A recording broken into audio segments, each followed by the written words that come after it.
అదే RTV app వార్తల్ని క్షణాల్లో చదివే అవకాశం ఉంటుంది. ఒక న్యూస్ పేపర్, ఒక టెలివిజన్ ఛానల్ మీ చేతుల్లో ఎప్పుడూ ఉంటాయి. ఎన్డీఏ ప్రభుత్వం అధికారంలోకి వచ్చే ముందల చాలా స్పష్టంగా ఎంతమంది బిడ్డలు ఉంటే అంతమంది బిడ్డలకి ఇస్తామని హామీ ఇస్తాం జరిగింది. ఆ హామీకి మేము కట్టుబడి ఉన్నాం. రెండో అంశం అధ్యక్ష, అందుకే గైడ్ లైన్స్ రూపొందించడానికి కొంచెం సమయం కావాలని అడిగాం. నేను కూడా ఇది కొంచెం సీరియస్గా తీసుకుంటున్నా.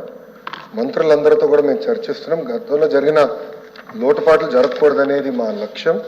మీరన్నట్టు గతంలో 15,000 రూపాయలని, తర్వాత అది కాస్త నెక్స్ట్ ఇయర్ 14,000కి అయింది, తర్వాత 13,000కి అయింది. 1,000 రూపాయలు టీఎంఎఫ్ అన్నారు, ఇంకో 1,000 రూపాయలు ఎస్ఎంఎఫ్ అని అది ఆ డబ్బులు తీసుకుంటాం జరిగింది. అంతేకాకుండా ఎలిజిబిలిటీ క్రైటీరియా కూడా మార్చడం జరిగింది అధ్యక్ష. గ్రామాలు వచ్చే గల 5,000 రూపాయలు నెలకు వస్తే ఆటోమేటిక్గా వాళ్ళు ఎలిజిబుల్ అనేది, 5,000 కన్నా తక్కువ వస్తే ఎలిజిబుల్ అన్నారు. అట్లా మళ్ళీ దాన్ని మార్చారు. భూమి కూడా అది కూడా మార్చారు. దాని తర్వాత ఎలక్ట్రిసిటీ కన్జంప్షన్ విషయంలో కూడా కొన్ని నుసుకలు జరిగినాయి. ఇంతేకాకుండా పాదయాత్రలో కూడా నేను అనేక మందిని కలిసినప్పుడు వాళ్ళు చాలా స్పష్టంగా, మేము ఇప్పుడు అప్పు చేసి ఒక 4-వీలర్ 4th హ్యాండ్ బండి కొన్నాం అంటే 30,000 రూపాయలు 40,000 రూపాయలు పెట్టి ఒక స్కార్పియో కొనుక్కున్నాం. ఇమీడియట్గా తీసుకున్న వెంటనే మా తెల్ల కార్డు పోయింది, దానివల్ల మాకు రావాల్సిన సంక్షేమ కార్యక్రమాలన్నీ పోయినాయని వాళ్ళు నాకు చెప్తాం కూడా జరిగింది. ఇది కూడా మేము డిస్కస్ చేస్తున్నాం. ఎందుకంటే గ్రామ సచివాలయ, వార్డు సచివాలయాలు స్వామి గారి కింద ఉంది, మళ్ళీ ఆర్టీజీ నా కింద ఉంది. మీ ఇద్దరం కూర్చుని డేటాని కూడా ప్యూరిఫై చేయాలి, పకడ్బందీగా ఇది అమలు చేయాలనేది లక్ష్యంతో మేము చేస్తున్నాం అధ్యక్ష. సో మీకు ఎలాంటి సందేహంలా అవసరం లేదు. అర్హులు ఎంతమంది ఉన్నా ఇవ్వాలనేదే ఎన్డీఏ ప్రభుత్వం లక్ష్యం. అది మేము సాధిస్తాం. రెండోది, ఇది బోత్ ప్రభుత్వం ప్రైవేట్ పాఠశాలలకు వెళ్ళే విద్యార్థులకి వర్తిస్తుంది.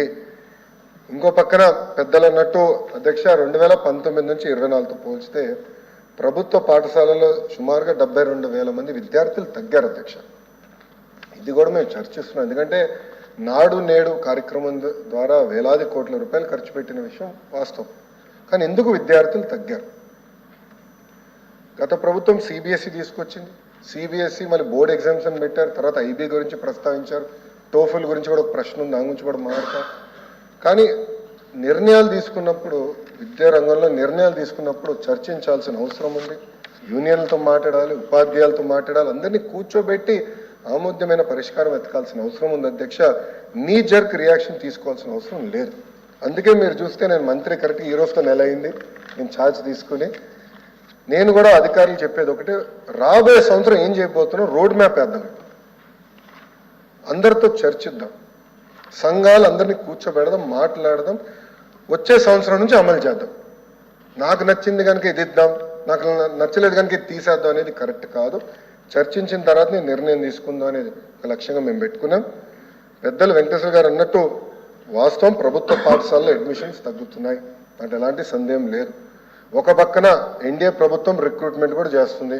మీరు చూసారు, దాదాపు 16,000 మంది ఉపాధ్యాయుల రిక్రూట్మెంట్కి మేము తొలి అడిగేసాం. అది మేము నెక్స్ట్ అకాడమిక్ ఇయర్కి మేము పూర్తి చేస్తాం. కానీ ఇంకో పక్కన చూస్తే దాదాపు 11,000 పాఠశాలలో 10 కన్నా తక్కువ మంది విద్యార్థులు ఉన్నారు. ఎందుకున్నారు? ఎలా అడ్మిషన్స్ పెంచాలి, నాణ్యత ఎలా పెంచాలి, అసెస్మెంట్ ఎలా చేయాలి, టెక్నాలజీతో జోడించి ఎలా చేయాలి, first grade, second grade, third grade pressure లేకుండా సిస్టమేటిక్ ఎట్లా చేయాలనేది కూడా మేము చర్చిస్తున్నాం. పక్క రాష్ట్రాల్లో కూడా ఏం జరుగుతుందో మేము చూస్తున్నాం. అటు ఉత్తరప్రదేశ్లో ఒక మోడల్ ఉంది, ఢిల్లీలో ఒక మోడల్ ఉంది, పక్క రాష్ట్రాల్లో కూడా ఏం జరుగుతుందో అందరం చర్చిస్తున్నాం. అధికారులు కూడా ఒక టీం వేసాం, వాళ్ళు కూడా వెళ్ళి చూస్తున్నారు. వాళ్ళు నివేదిక ఇచ్చినా నేను కూడా వెళ్ళాలనుకుంటున్నా.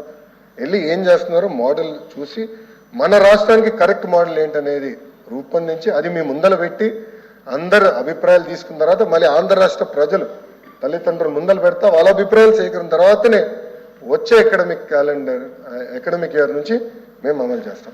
మరిన్ని వీడియోస్ కోసం ఛానల్ ని సబ్స్క్రైబ్ చేయండి. లేటెస్ట్ అప్డేట్స్ కోసం వాట్సాప్ ఛానల్ ని ఫాలో చేయండి. అండ్ లింక్ డిస్క్రిప్షన్ లో ఉంది.